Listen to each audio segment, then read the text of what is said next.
Assalamualaikum warahmatullahi wabarakatuh.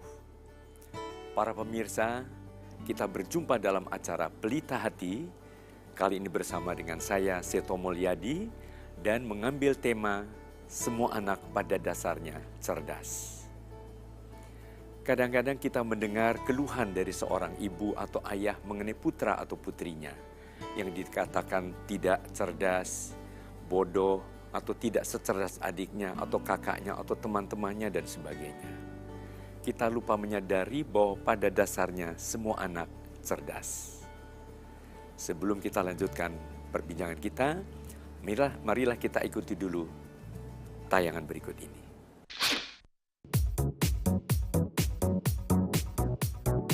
Pada dasarnya semua manusia mempunyai kelebihan masing-masing. Dan pada tiap-tiap anak juga sudah dianugerahi kelebihan masing-masing oleh Tuhan. Kelebihan-kelebihan ini merupakan bekal yang apabila dikembangkan dengan baik, akan membuka peluang kreativitas yang lebih maksimal.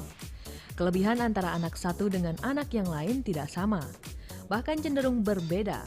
Kelebihan anak ini bisa pada logika, jiwa seni, nalar, keterampilan, interaksi dengan orang lain, dan sebagainya. Persoalannya pada orang tua dan pendidik, sejauh mana mampu menumbuh kembangkan kelebihan-kelebihan pada anak-anak ini, serta apa saja yang dibutuhkan untuk mengembangkan potensi anak-anak itu sendiri. Para pemirsa, ada sebuah kisah dongeng zaman dahulu kala. Dulu di sebuah hutan belantara yang sangat lebat, Menteri Pendidikan di hutan belantara mewajibkan semua hewan harus bisa mengikuti kurikulum baru. Semua hewan harus bisa berenang, berlari cepat, naik ke atas pohon, terbang tinggi di langit biru, dan sebagainya.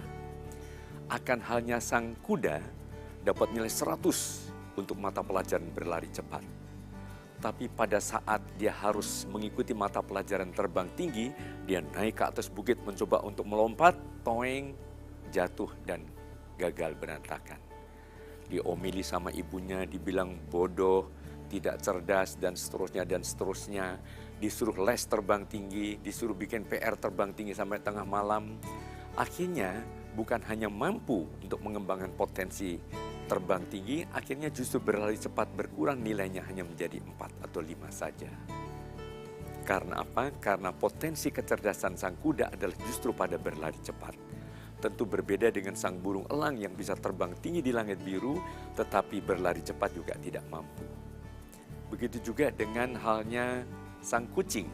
Untuk mata pelajaran naik ke atas pohon dengan cepat bisa sampai ke tempat yang cukup tinggi. Tapi sebaliknya untuk berenang dia hampir saja tenggelam. Tentu berbeda dengan katakanlah bebek yang bisa berenang dengan santai di danau yang cukup luas.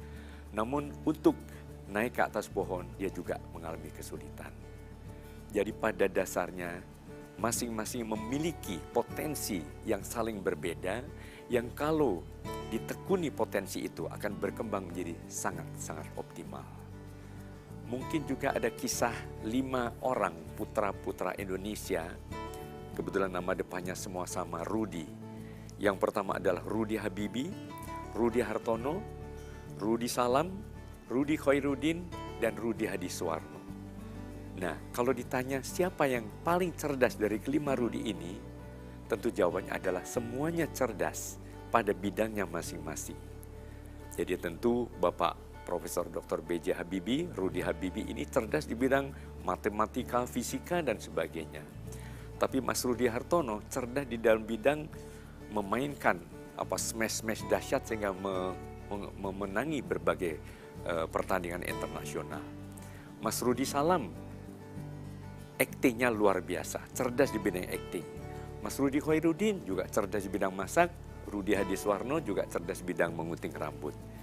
Jadi marilah kita mencoba untuk menemukan bahwa putra-putri kita ini cerdas di bidangnya masing-masing.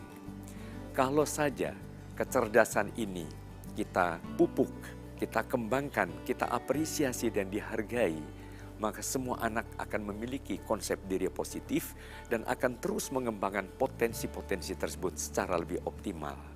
Sehingga putra-putri kita juga akan menjadi spesialis, bahkan super spesialis di bidangnya masing-masing.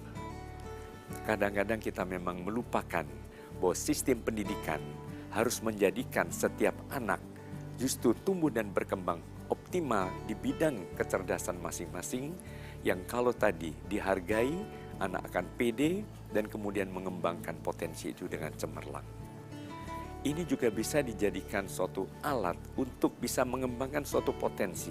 Misalnya, seorang anak cerdas musik akan lebih mudah belajar matematika kalau mengajarnya dikaitkan dengan nada-nada musikal. Jadi kepada anak usia awal, bukan 2 tambah 2 berapa, 3 tambah 3 berapa. Tapi mungkin dengan nada-nada, baik itu orang tua atau guru, anak akan senang pada matematika. Jadi misalnya, 2 ditambah 2 ada sama dengan berapa? 4 sayang. 3 ditambah 3 sama dengan dan sebagainya. Buat anak cerdas musik, mereka akan lebih mudah belajar matematika kalau dikaitkan dengan nada-nada musikal.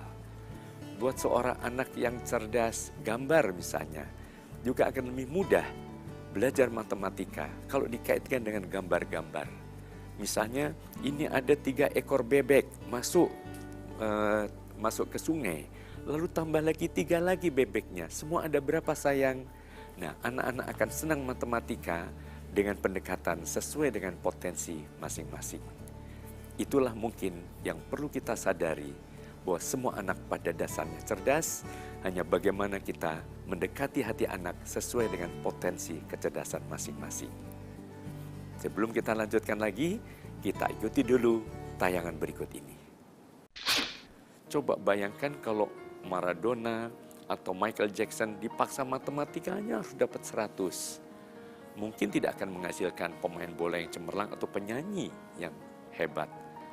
Sebaliknya bayangkan kalau seorang Einstein dipaksa ikut idola cilik, harus pandai menyanyi, harus ikut lomba dan memenangkan lomba menyanyi. Mungkin juga tidak akan menghasilkan seorang ilmuwan besar.